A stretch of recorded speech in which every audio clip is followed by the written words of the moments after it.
بسم اللہ الرحمن الرحیم۔ السلام علیکم۔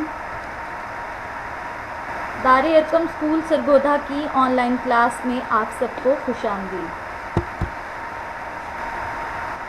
ہم سبق شاعروں کے لطیفے پڑھ رہے ہیں۔ پچھلے لیکچر میں ہم نے سبق کا ابتدائی نصف حصہ پڑھا تھا، آج ہم مکمل سبق پڑھیں گے انشاءاللہ۔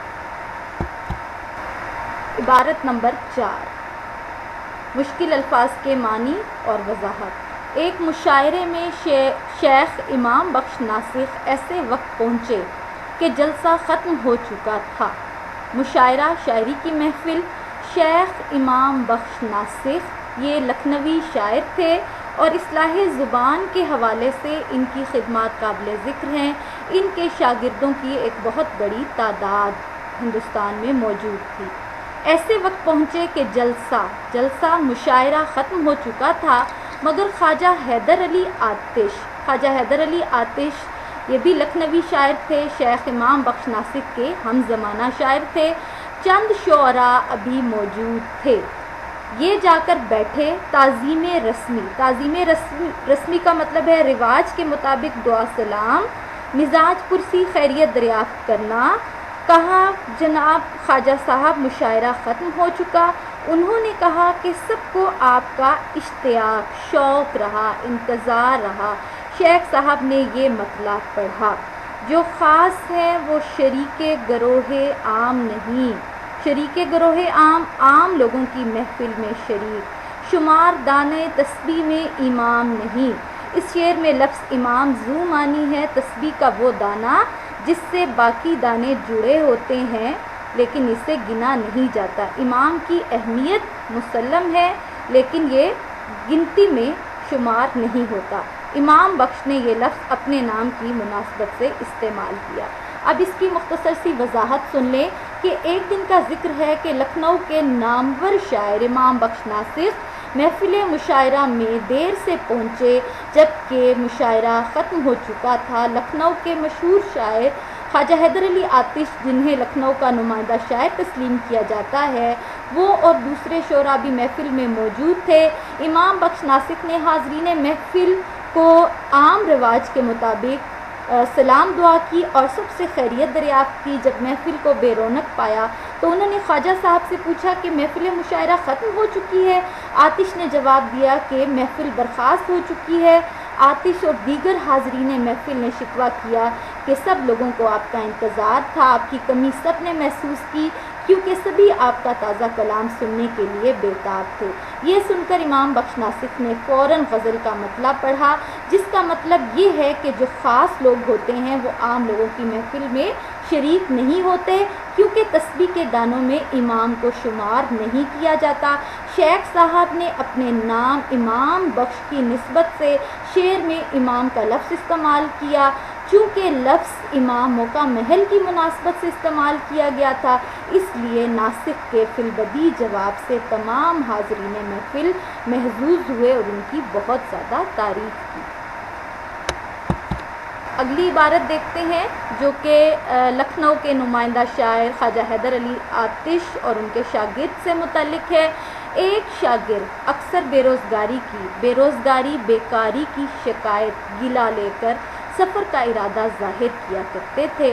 خواجہ صاحب حیدر علی آتش اپنی آزاد مزاجی بے فکری بے پرواہی سے کہا کرتے تھے، میاں کہاں جاؤ گے، کہاں مارے پھرو گے، دو گھڑی مل بیٹھنے کو، چند لمحے ملاقات کو غنیمت سمجھو، نعمت سمجھو، اور جو خدا دیتا ہے اس پر صبر کرو۔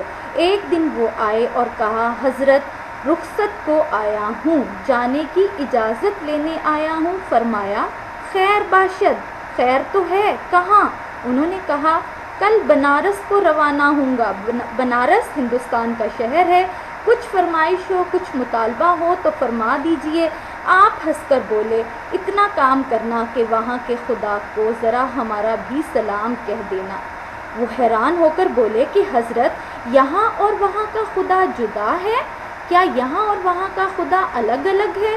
خواجہ صاحب نے کہا، جب خدا وہاں یہاں ایک ہے تو پھر ہمیں کیوں چھوڑتے ہو، کیوں ہم سے جدائی اختیار کرتے ہو؟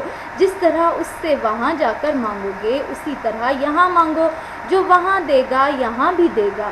اس بات نے ان کے دل پر ایسا اثر کیا کہ سفر کا ارادہ موقوف کر دیا، ترک کر دیا اور خاطر جمعی سے تسلی سے بیٹھ گئے۔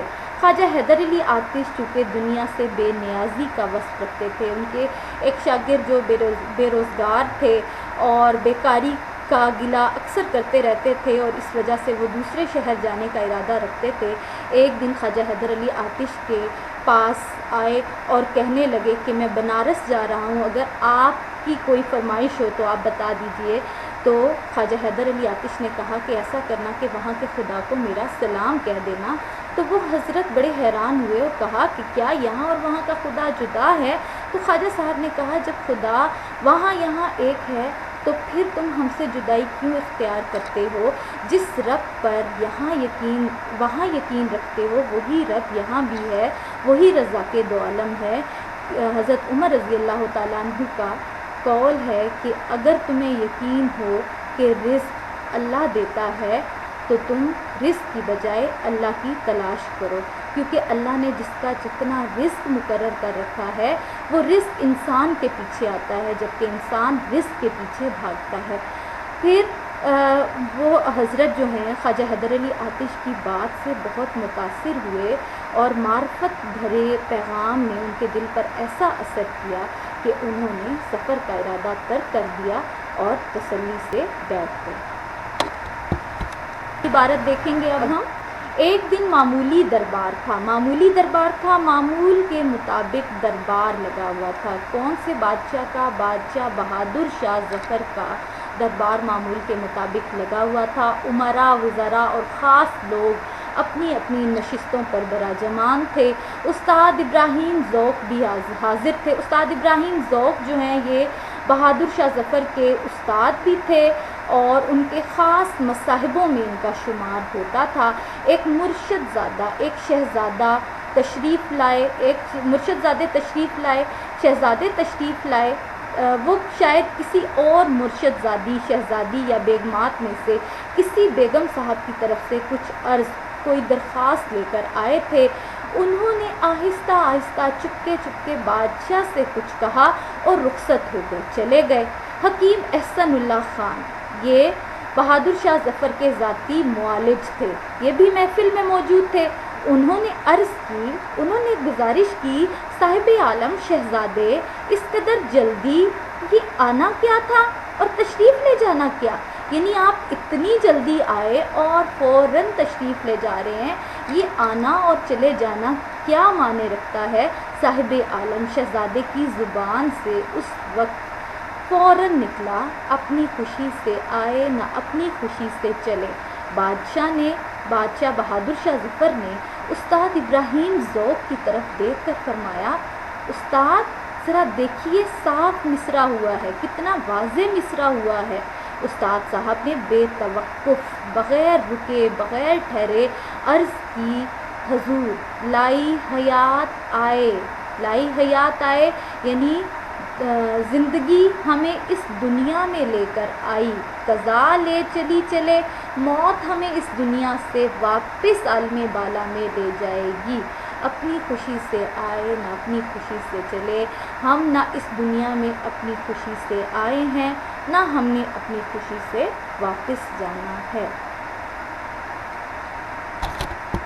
کی آخری عبارت اردو شاعری کی آبرو مرزا اسد اللہ خان غالب کے بارے میں ہیں اور بھی دنیا میں سخنور بہت اچھے، کہتے ہیں کہ غالب کا ہے انداز بیاں اور۔ مرزا غالب کی کاتب برہان یہ فارسی کتاب تھی، قواعد پر مبنی کتاب۔ بہت شخصوں نے، بہت اشخاص نے جواب لکھے، اعتراض میں تحریریں لکھی، کتابیں لکھی، زبان درازیاں کی، بیہودہ گوئی کی، اعتراضات کیے۔ کسی نے کہا کہ حضرت آپ نے فلاں شخص کی کتاب کا جواب نہ لکھا، فرمایا بھائی اگر کوئی گدھا کہتے ہیں نالائق شخص تمہارے لات مارے تو تم اس کا کیا جواب دو گے؟ اب اس کی وضاحت سنیں۔ مرزا غالب نے فارسی تصنیف جو قواعد پر مبنی تھی تحریر کی، اس کے رد عمل کے طور پر بہت سی تحریریں سامنے آئی جن میں مرزا غالب پر بہت اعتراضات کیے گئے، لعن طعن کی گئی، برا بھلا کہا گیا۔ ایک شخص جو کہ مرزا غالب کے جاننے والے تھے وہ ان کے پاس آئے اور ان سے کہنے لگے کہ آپ نے فلاں شخص کے اعتراض کا جواب نہیں دیا، تو مرزا غالب نے بڑی ہی عمدہ بات کہی اور کہنے لگے کہ ایک جاہل شخص اگر تم سے خطاب کرے تو اس کا جواب خاموشی کے سوا کیا ہوگا؟